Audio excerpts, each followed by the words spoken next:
عقیدہ عقد سے ہے۔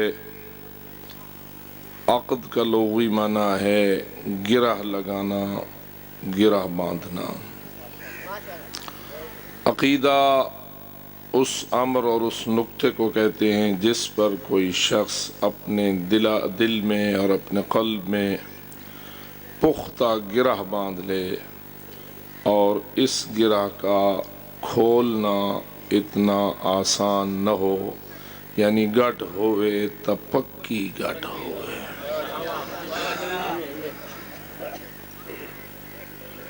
تو جس کی جتنی زیادہ پختہ گرہ ہوگی اتنا اس کا عقیدہ مضبوط ہوگا، اور جس کی گرہ کمزور ہوگی اس کا عقیدہ ضعیف ہوگا۔ اور اگر یہ عقیدہ واقع اور حق کے مطابق ہو تو اس کو ایمان کا نام دیا جاتا ہے۔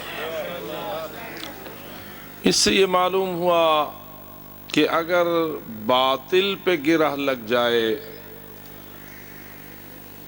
غیر واقع اور غیر حقیقی نقطے پر کسی نے اپنے دل میں گرہ باندھ دی ہو، عقیدہ تو اس کا ہے لیکن ایمان اس کا نہیں ہے۔ اور اگر قرآن مجید کی تعبیرات پر آپ توجہ فرمائیں تو آپ دیکھیں گے کہ قرآن نے لفظ عقیدہ استعمال کرنا پسند نہیں کیا، لفظ ایمان استعمال کرنا پسند کیا ہے۔ اور ایمان کو اتنی بڑی حیثیت اور اہمیت دی ہے کہ جہاں ایمان ہے وہاں نجات ہے، اور جہاں ایمان نہیں ہے وہاں نجات نہیں ہے۔ مختصر طور پر نتیجے تک پہنچنے کے لیے میں آپ سے ایک سوال کرنا چاہوں گا۔ آپ میں سے جو جنت جانا چاہتا ہے وہ بآواز بلند صلوات پڑھے۔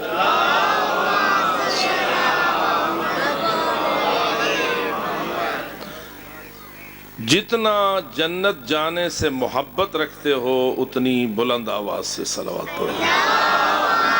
صلی علی محمد وآل محمد۔ اب آپ میں سے جو جہنم سے بچنا چاہتا ہے وہ بآواز بلند صلوات۔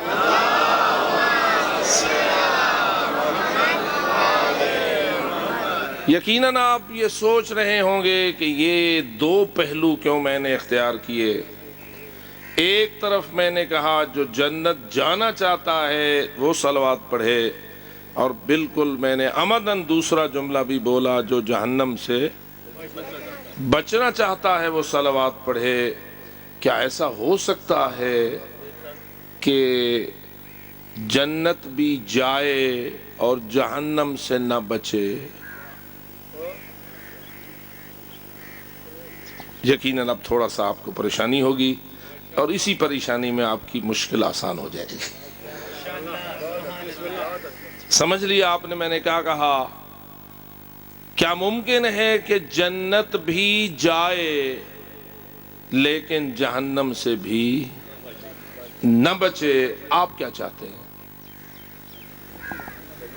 ایسی جنت چاہتے ہیں جس میں آپ مکمل طور پر جہنم سے بچیں اور جنت جائیں، یا ایسی جنت چاہتے ہیں کہ جہنم سے گزر کے جنت جائیں؟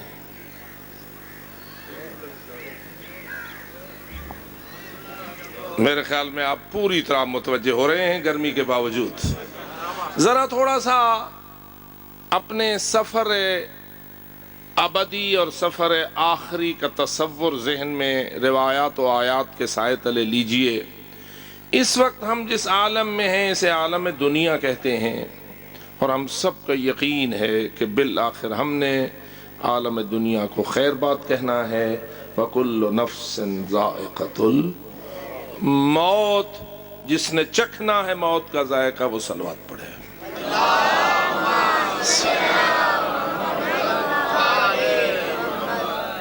بار دیگر پھر قبلہ صاحب کی آمد کے لیے بآواز بلند صلوات پڑھے۔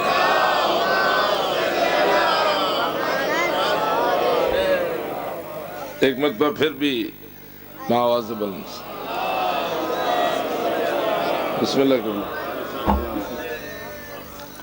یا رسول اللہ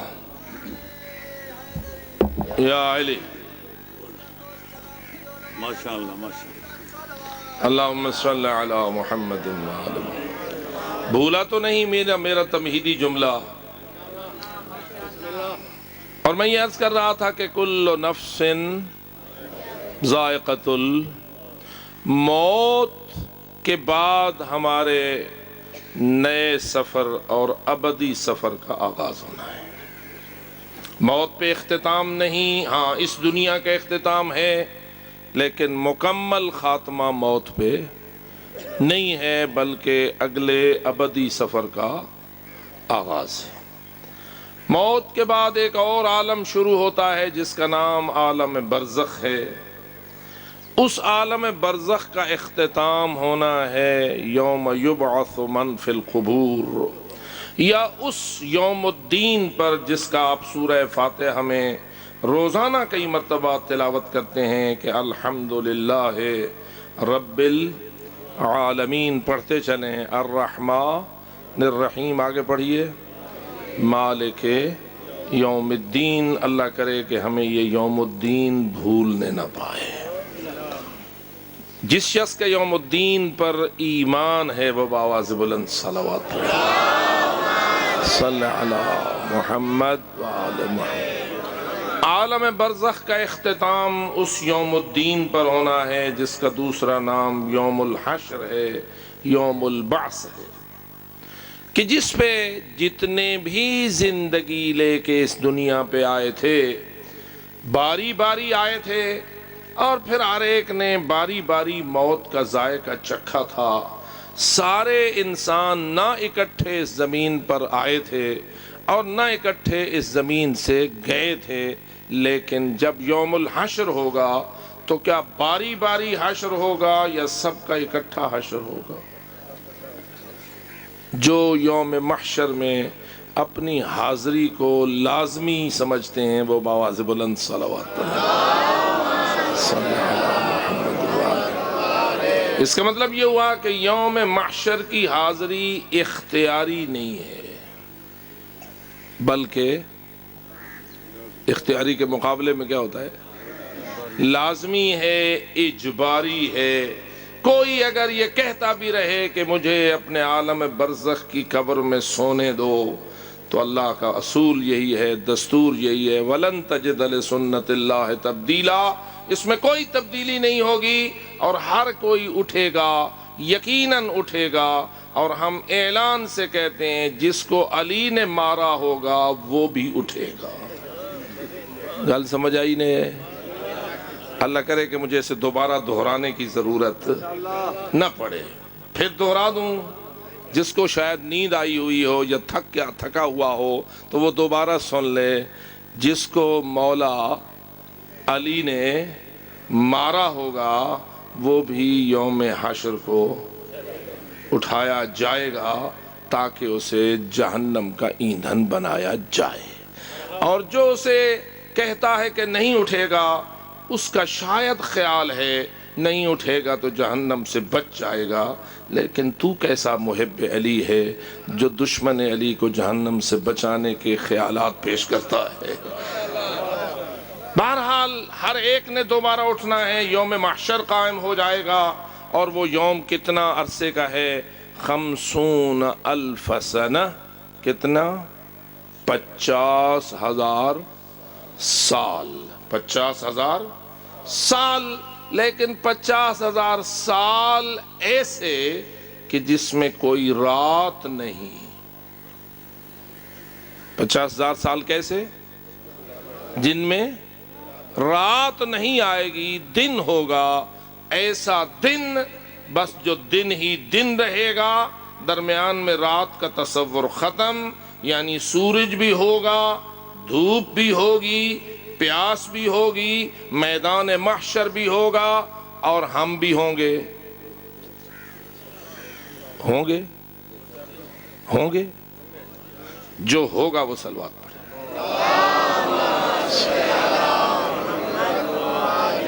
بچ نکلنے کا کوئی راستہ نہیں، محشر سے کوئی بائی پاس روڈ بھی نہیں گزرے گا کہ میں دائیں سے نکل جاؤں یا بائیں سے نکل جاؤں، ہر ایک نے محشر کے اندر سے گزرنا ہے۔ اور قرآن کھول کھول کے کہہ رہا ہے کہ یوم تبدل الارض غیر الارض، ایک اور محشری زمین وجود میں آ جائے گی جس میں گویا گردش محوری کا کوئی تصور نہ ہوگا، جس سے اختلاف اللیل والنہار نہ ہوگا، دن کے بعد رات کا آنا نہ ہوگا، اور رات کی ٹھنڈک کا وہاں کوئی وجود نہ ہوگا۔ سورج ہوگا اپنی مکمل تپش کے ساتھ ہوگا، دھوپ ہوگی اپنی کامل حرارت کے ساتھ ہوگی، زمین ہوگی اور مکمل طور پر تپی ہوئی ہوگی، پیاس اپنی شدت پہ ہوگی، دریا نہ ہوں گے، چشمے نہ ہوں گے، کوئی کنواں نہ ہوگا، ہم ہوں گے، یہ سب کچھ نہ ہوگا تو کیا حال ہوگا؟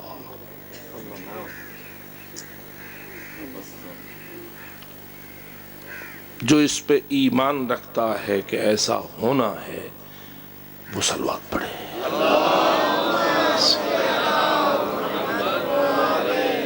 بات یقینی ہے یا شک ہے؟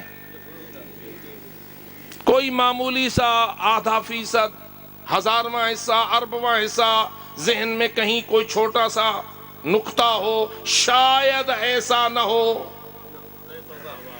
جس کا معمولی سا بھی ذرہ رائی کے برابر بھی اس میں شک ہے، وہ مومن نہیں، جائے جہنم۔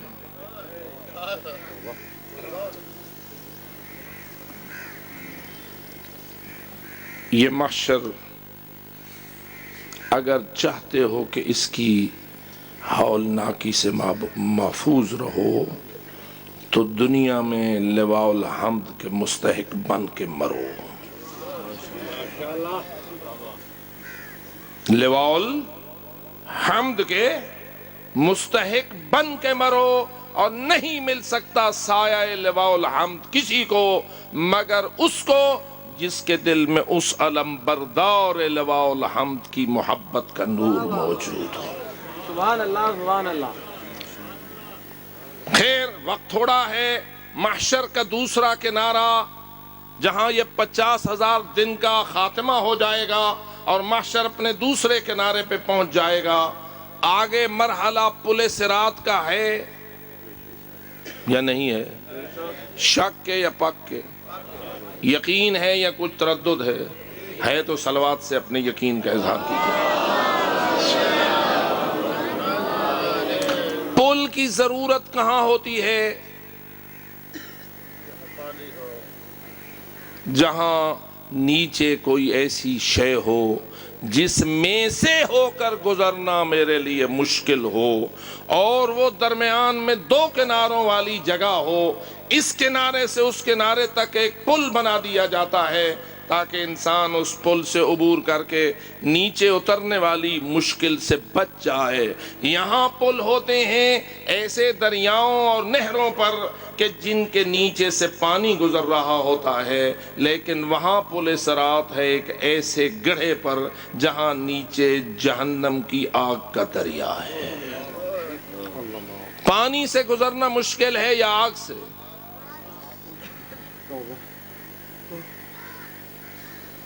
گزرنا ہوگا یا نہیں؟ جنت کہاں ہے؟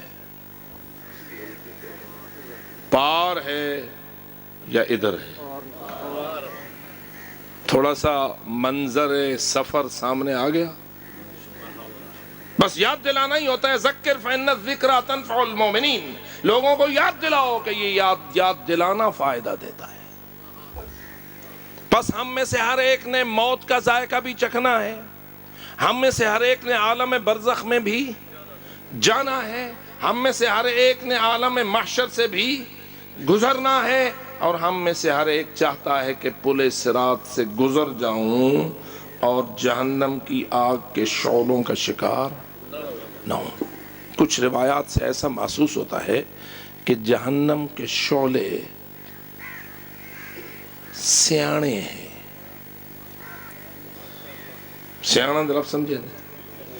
یعنی پہچانتے ہیں ان کو جن کے لیے بنائے گئے ہیں.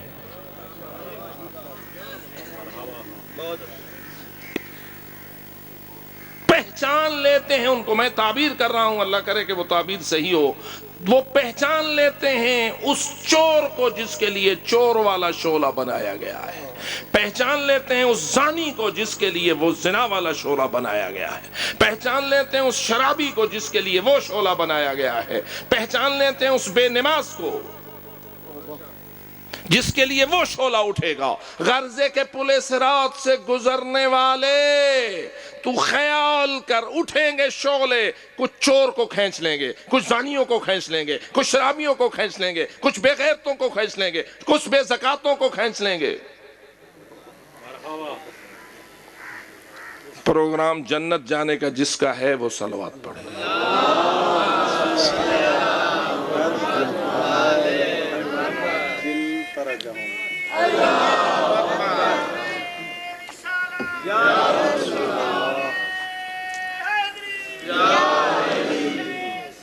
اللہم صلی علی محمد.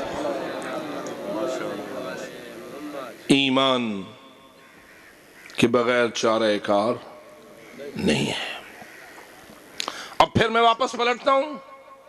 جنت، جہنم، ایک وہ ہے جو سیدھا جنت جائے گا جہنم سے بچ کر. ایک وہ ہے جو سیدھا جہنم جائے گا اور ہمیشہ جہنم میں، اور اس کے لیے پھر جہنم سے نکلنے کا کوئی امکان. والذین کفروا اولیاؤہم الطاغوت یخرجونہم من النور الی الظلمات اولئک اصحاب النار ہم فیہا خالدون. ہو گئی بات. یہ کون ہے؟ ایسے جہنمی کہ جن کے لیے پھر جہنم سے نکل جانے کی کوئی امید نہیں ہے. ادھر اللہ فرماتا ہے والذین آمنوا وعملوا الصالحات اولئک اصحاب الجنہ ہم فیہا خالدون. جو صاحبان ایمان ہیں اور عمل الصالحات پر ہیں وہ مستحقین جنت ہیں اور وہ اس جنت میں ہمیشہ رہیں گے. ایک درمیانہ طبقہ ہے جو جنت جائے گا لیکن جہنم سے ہو کر. کتنے قسمیں ہو گئی؟ ایسے جنتی جن کے لیے جہنم کا کوئی ذرہ بھی نہیں ہے، ایسے جہنمی جن کے لیے جنت کا کوئی امکان ہی نہیں ہے، ایسے جنتی جو کچھ عرصہ جہنم کی سزائیں بھگتیں گے اور پھر جنت جائیں گے. آپ کا ایمان ان تینوں باتوں پہ ہونا چاہیے یا فقط دو پہ یا ایک پہ؟ جی، جس کے سینے میں اس پہ گرا ہے اور وہ اس کو مطابق واقع سمجھ کے ایمان رکھتا ہے وہ بآواز بلند صلوات.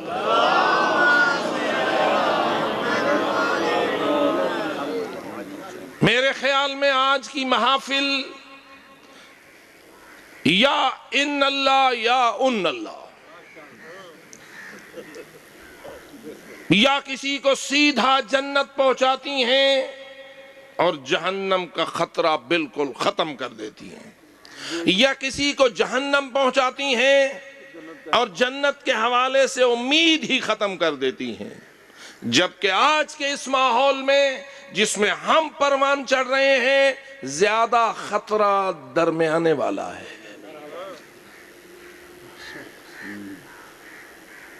جو اسلامی حقائق پر ایمان رکھتا ہے وہ صلوات پڑھے.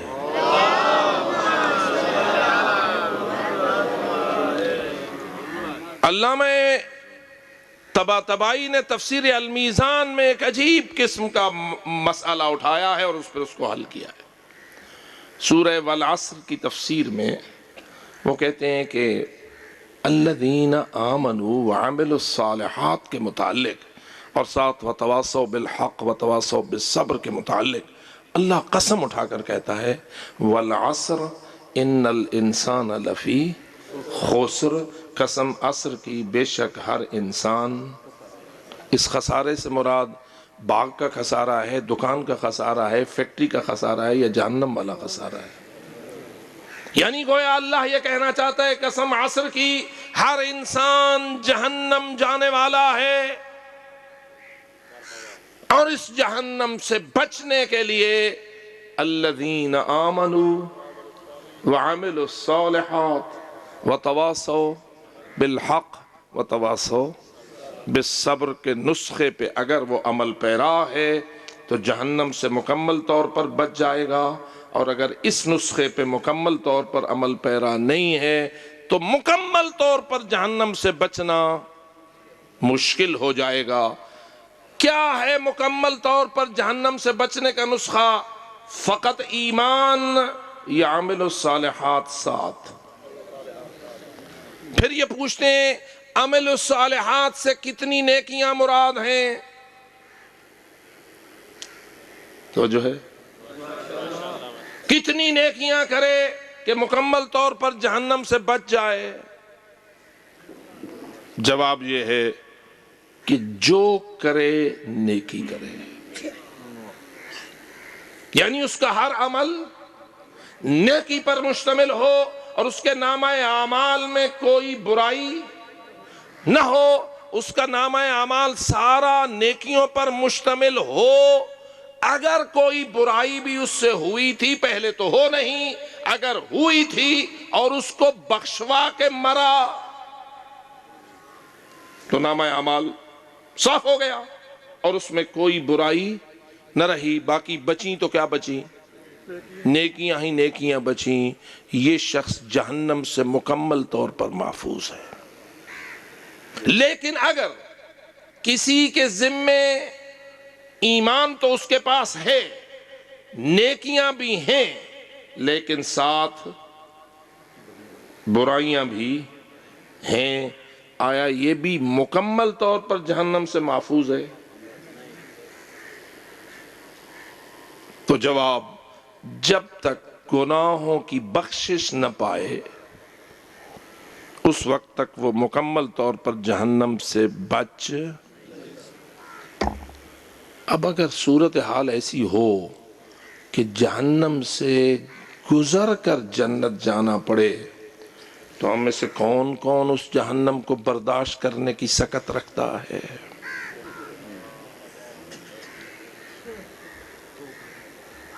جبکہ حدیثیں تو اس حد تک موجود ہیں کہ شاید علامہ مجلسی نے رسالہ سیر و سلوک میں اس حدیث کو لکھا اور باور مقامات پر بھی ہے کہ معصوم فرماتے ہیں کئی ایسے ہوں گے جو ہماری محبت رکھتے ہوں گے، لیکن 3 لاکھ سال تک جہنم کی سزا بھگتنے کے بعد ہماری شفاعت کے مستحق بنیں گے۔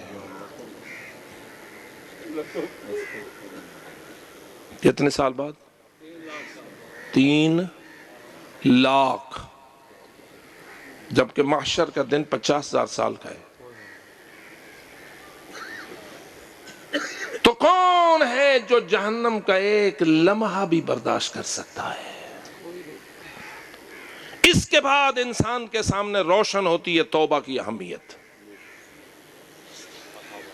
اس کے بعد انسان پر روشن ہوتی ہے استغفار کی اہمیت۔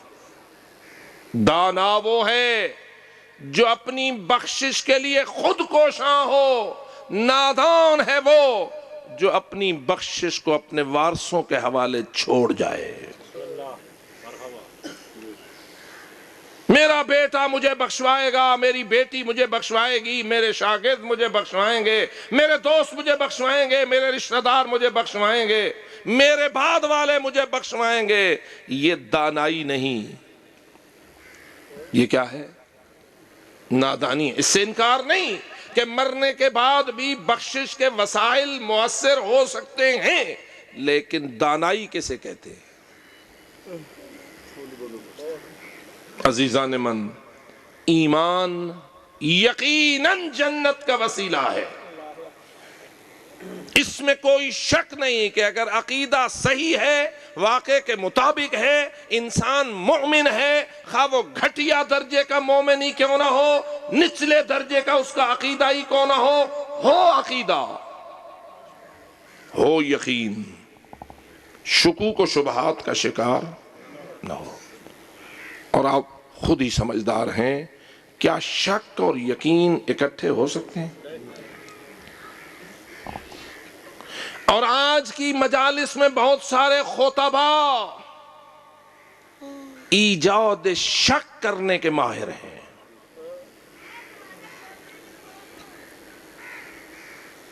عوام الناس کے لیے سادہ سا ایمان بھی کافی ہے، بشرطے کہ شک سے پاک ہو۔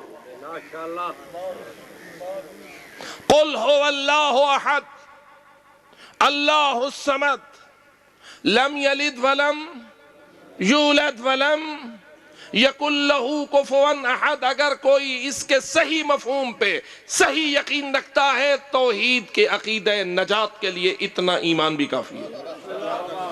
نعرہ تکبیر، نعرہ رسالت، یا رسول اللہ، نعرہ حیدری۔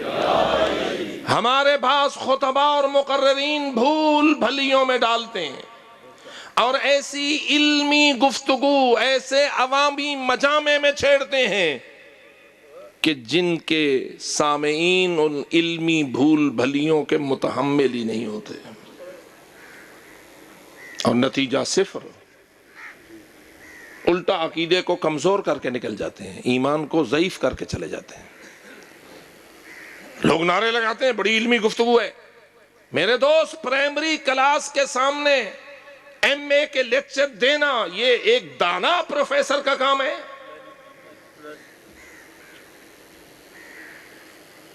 جو باتیں ہم اپنے مدارس علمیہ کے طلبہ کو پڑھائیں ضروری نہیں ہے کہ عوام جانے۔ بہت ساری باتیں اور بہت ساری بحثیں اس وقت آپ کے درمیان ایسی چھڑی ہوئی ہیں، چھیڑی جا رہی ہیں، اور لوگ اپنے علم کا بہت بڑا تبحر ثابت کرنے کے لیے ایسے ایسے مسائل کو ڈسکس کرتے ہیں، اور آپ بھی بسا اوقات سوالات میں اپنے آپ کو ایسا الجھاتے ہیں کہ جن کے آپ مکلف نہیں ہوتے۔ بچو شرک سے اور بس، مرو توحید پر اور بس۔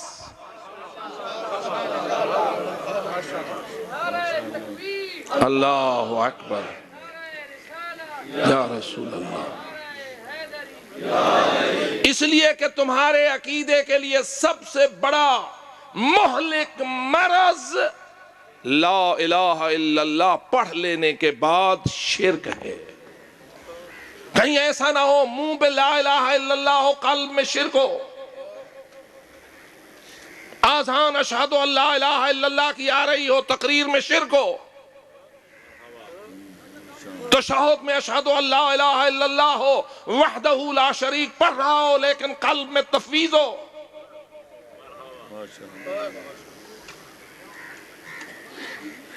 اس لیے بچنا ہے توحید کے عقیدے پر مرنے کے لیے شرک سے۔ جب تو شرک سے بچ جائے گا تو بس انشاءاللہ موحد مرے گا، مؤمن مرے گا۔